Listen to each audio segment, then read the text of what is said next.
నయా పైసా కూడా పనికిరావే. అసలు ఏం తెచ్చినావని నీకు అంత పొగరు? ఇంకెన్నేళ్ళు తెప్పి పొడుస్తావు?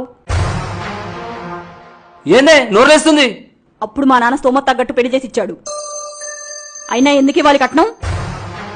నువ్వేమన్నా జీవితాంతం ఫ్రీగా పోషిస్తున్నావా? ఇంట్లో గొడ్డు చాకరీ చేస్తూ మీకంటే ఎక్కువ కష్టపడుతున్నాం. మమ్మల్ని కని పెంచి పెద్ద చేసిన వాళ్ళందరినీ వదులుకొని వచ్చాం. 3 పూట్ల వండి పెడుతున్నాం. టైం మీద నిద్ర లేక, టైం మీద తిండి తినక, రోజంతా అలసిపోయి పనిచేశాక కూడా మీకు పడక సుఖాన్నిస్తున్నాం.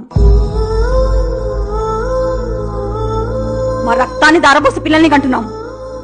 వాళ్ళు పుట్టినప్పటి నుంచి ఉచ్చలు క్లీన్ చేస్తూ, ముడ్డి కడుగుతూ, హెల్త్ ప్రాబ్లమ్స్ వస్తే మిమ్మల్ని డిస్టర్బ్ చేయకుండా రాత్రి బావుళ్ళు మేము చూసుకుంటున్నట్టు ఒక్కరోజు మీరు చేస్తే తెలుస్తుంది. ఏం తెచ్చావంట? ఎందుకు తేవాలి? అసలు ఎందుకు తేవాలని అడుగుతున్నా?